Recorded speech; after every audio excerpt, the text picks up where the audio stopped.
বসুর জন্মদিন অনুষ্ঠানে পাঁশকুড়ায় মেলার উদ্বোধনে এসে নেতাজির সাথে মুখ্যমন্ত্রী মমতা বন্দ্যোপাধ্যায় তুলনা করলেন তমলুকের বিধায়ক সৌমেন মহাপাত্র। জেলা তথ্য সংস্কৃতি দপ্তরের উদ্যোগে পূর্ব মেদিনীপুর জেলার নিমতৌড়িতে জেলা শাসকের দপ্তর অনুষ্ঠিত হয় সুভাষচন্দ্র বসুর জন্মদিন অনুষ্ঠানে জেলা শাসক পূর্ণেন্দু মাঝি ও অতিরিক্ত জেলা শাসকের সাথে উপস্থিত ছিলেন তমলুকের বিধায়ক সৌমেন মহাপাত্র। বক্তব্য রাখার সময় বিধায়ক সৌমেন মহাপাত্র বলেন, দেশের জন্য কাজ করতেন যেমন নেতাজি সুভাষচন্দ্র বসু, আর এখনকার মুখ্যমন্ত্রী এই একই রকম কাজ করছেন। নেতাজির কাজের সাথে মুখ্যমন্ত্রীর কাজ দেখতে পাই।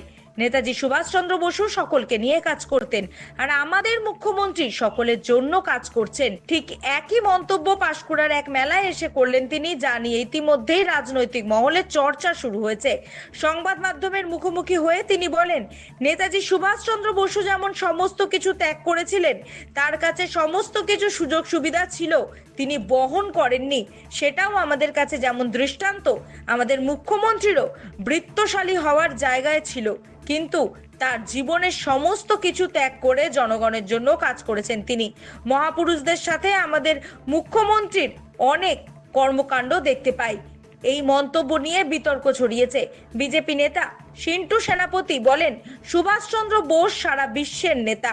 আমাদের বিধায়কের অনেক বয়স হয়েছে, মনে হচ্ছে কিছু ডিস্টার্ব হয়েছে তার। বিধায়ক পার চটি চাটতে চাটতে এমন জায়গায় গেছেন, নেতাজি সুভাষের মতো মানুষের সাথে রাজনৈতিক নেতাদের তুলনা করছেন। আমরা স্বাধীনতা পেয়েছি নেতাজির জন্য। মমতা ব্যানার্জি স্বাধীনতার কোনো আন্দোলন করেছিলেন? সুভাষচন্দ্র তৎকালীন আইসিএস ছিলেন, জমিদার পরিবারের লোক, কিন্তু সমস্ত সুখ ত্যাগ করে দেশের জন্য এগিয়ে এসেছিলেন। আর মমতা কি করেছে? সব ভোগ করেছে, যেমন মুখ্যমন্ত্রী তেমন তার বিধায়ক। আমরা ধিক্কার জানাই এই মন্তব্যের জন্য। আমি যে গুণের উপর নির্ভর করে মুখ্যমন্ত্রী চলেন, শুধুমাত্র নেতাজি নয়, তিনি বিবেকানন্দকে অনুসরণ করেন, বিদ্যাসাগরকে অনুসরণ করেন। আমি দুটো জায়গায় দেখেছি যে একজন বিত্তশালী পরিবার থেকে গিয়ে তিনি দেশবন্ধুর ডাকে যদি দেশ ও মাতৃকার মুক্তির জন্য ঝাঁপিয়ে পড়েন, সব কিছু ত্যাগ করতে পারেন, ঠিক সমানভাবে একজন সাদাসিধে মহিলা, তিনি তো কৃতি, তার অনেক গুণ আছে, যা দিয়ে কিন্তু অনেক অর্থ উপার্জন করা যেত। তবু কেন 10.5 কোটি মানুষের জন্য তিনি এত প্রকল্পের মাধ্যম দিয়ে, এবং তার যে দিন যাপন সেটা তো আমরা দেখেছি, সেই সাধারণ দিন যাপনের মধ্য দিয়ে যেটা করছে, তাই ওই গুণের সঙ্গে আমি তুলনা করেছি। কারণ আমি তো এর আগেও দেখেছি কেউ কিছু বক্তব্য রাখলেই কোথাও কারো নাম বললে বলা হয় ও ওনাকে এই দেবীর সঙ্গে তুলনা।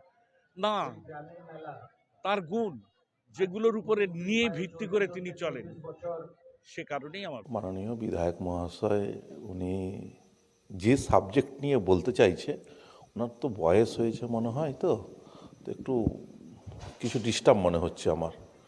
মানে পা চাটতে চাটতে চটি চাটতে চাটতে এমন জায়গায় পৌঁছে গেছে, নেতাজি সুভাষচন্দ্র বসুর সঙ্গে একজন পলিটিক্যাল লোকের তুলনা করে দিচ্ছে। সে হতে পারে মুখ্যমন্ত্রী।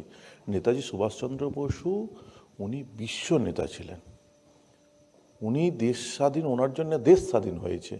মমতা ব্যানার্জির জন্য কি দেশ স্বাধীন হয়েছে নাকি যে ওনার সঙ্গে উনি তুলনা করছেন? নেতাজি সুভাষচন্দ্র বসু তৎকালীন দিনে আইসিএস পাস করেছে, ওনার জমিদারি ছিল, রাজত্ব ছিল, ওনার বাড়িতে কি ছিল না সব কিছু পরিত্যাগ করে উনি দেশের স্বার্থে দেশের কল্যাণে কাজ করে গেছে।